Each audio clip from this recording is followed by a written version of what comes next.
नमस्कार दोस्तों, आशा करता हूँ आप सब कुशल मंगल हैं। दोस्तों आपका साथी मनीष स्पिरिचुअल सी चैनल में आपका फिर से स्वागत करता है। आज एपिसोड 65 हम दूसरे अध्याय के श्लोक 30 सांख्य योग पर विचार विमर्श करेंगे। तो हमारा शरीर अस्तित्व और परिवर्तन की क्रिया है।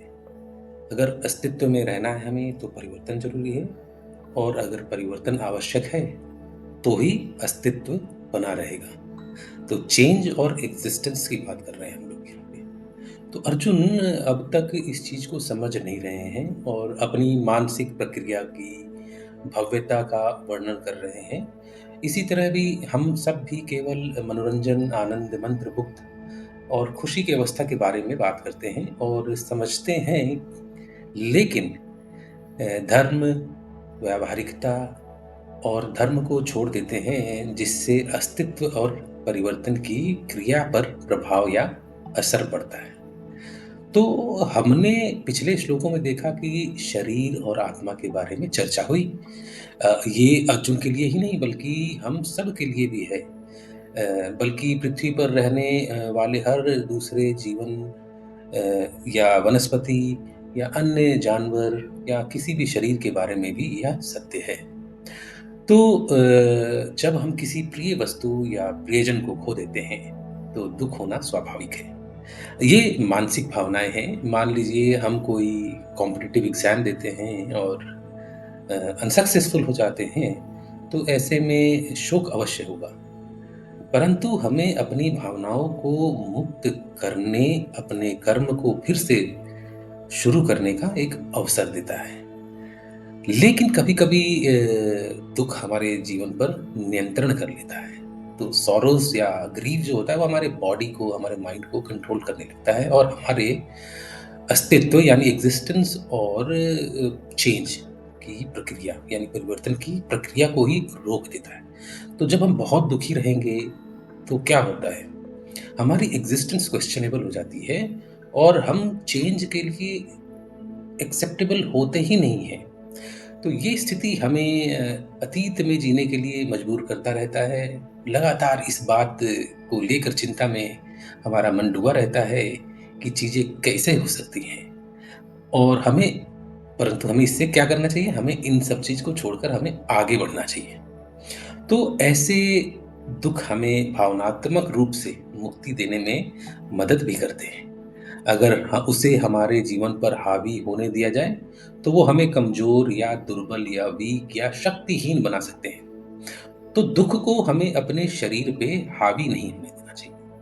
दुर्बल क्यों बना देते हैं? इसलिए क्योंकि यह हमें भविष्य में कोई भी सकारात्मकता नहीं दिखाते हैं और नकारात्मकता और व्यर्थता की भावनाओं का संपूर्ण जकड़न हो जाता है हमारे शरीर और बुद्धि पर, जो दुख के कारण हमें धीरे-धीरे हमारे शरीर को जकड़ता रहता है और शक्तिहीन बना देता है, क्योंकि हम चीज़ों को बेहतर तरीके से नहीं देखना चाहते हैं।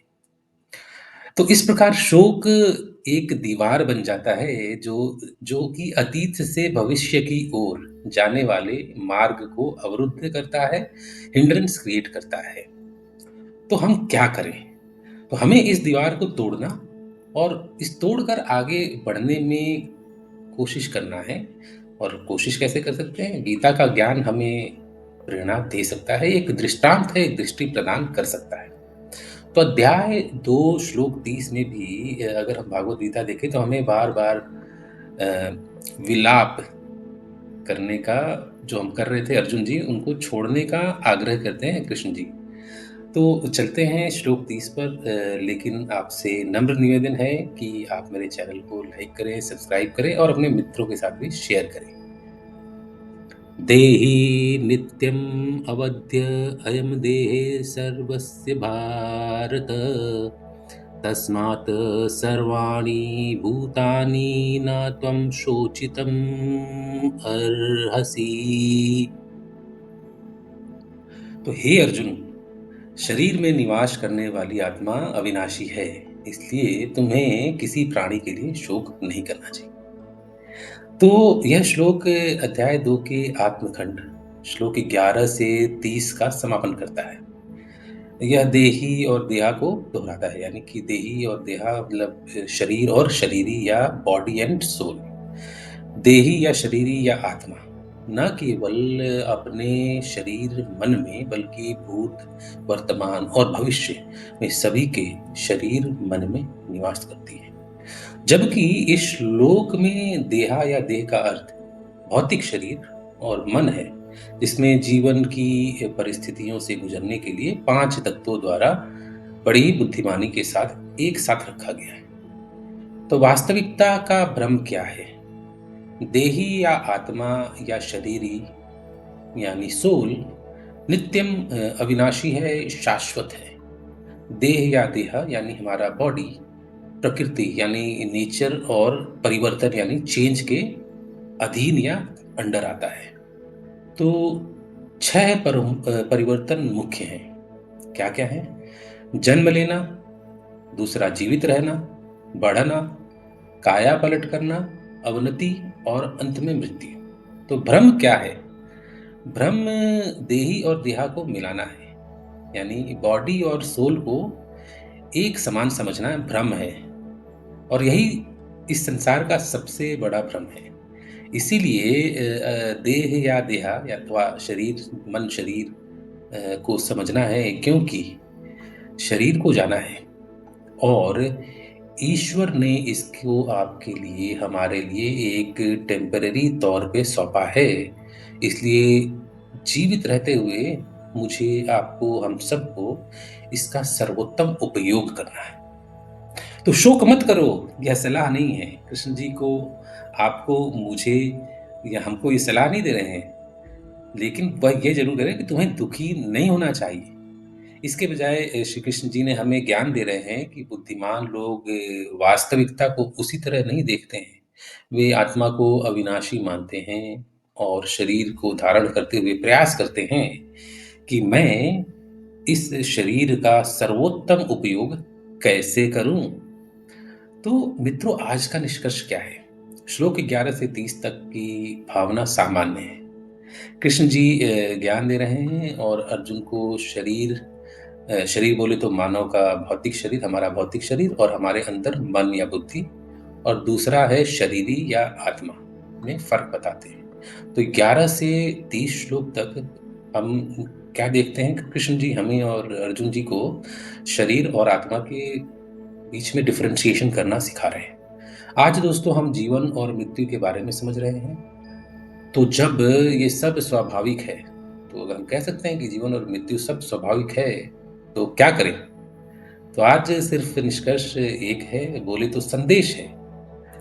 निष्कर्ष का एक पहलू है और ये सकारात्मकता या पॉजिटिविटी की तरफ है। जब जीवन का अंत मृत्यु के साथ होता है, तो इसका अर्थ है कि तो फिर क्या जरूरत है सुख दुख में अंतर करना, उतार चढ़ाव में अंतर करना। तो कृष्ण जी कहते हैं कि गीता ज्ञान के माध्यम से क्या उत्तर है? तो इसका अर्थ है, उत्तर है कि प्रगति अस्तित्व के शाश्वत आध्यात्मिक स्तर की ओर लौटना। तो हमने शुरू में क्या किया था बात? Existence and change. तो स्वतः हमें शाश्वत तौर से हमें एग्जिस्टेंस और चेंज के साथ साथ अपने आध्यात्मिक स्तर की ओर लौटते रहना है। निष्कर्ष का दूसरा पहलू है कि नकारात्मकता या निगेटिविटी उत्पन्न करने वाले प्रश्न हैं कि जब रिश्ते मृत्यु के साथ ही टूट जाएंगे तो उन्हें बनाने का क्या मतलब है? कोई भी कह सकता है कि भाई कोई भी रिश्ता है वो कभी ना कभी तो खत्म होगा, तो उसको सुदृढ़ बनाने का क्या मतलब है? तो कृष्ण जी गीता ज्ञान के माध्यम से उत्तर देते हैं कि मुद्दा आध्यात्मिक स्तर पर संबंध बनाने का है।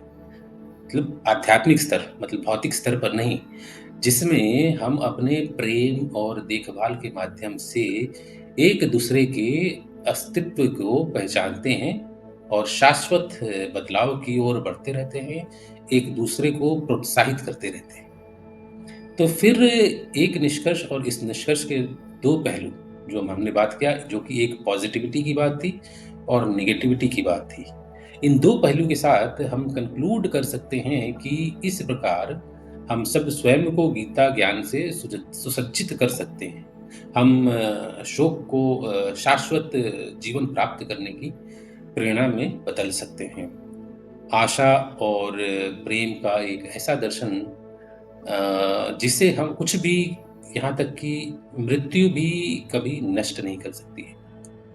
तो एक छोटा-सा एग्ज़ाम्पल है कि अगर आप और मैं मित्र हैं तो कैसे जिएँ? तो विदा लेते हैं दोस्तों, सुख का सदैव अनुभव करें, जय श्री कृष्णा और मिलते हैं अगले श्लोक में। धन्यवाद।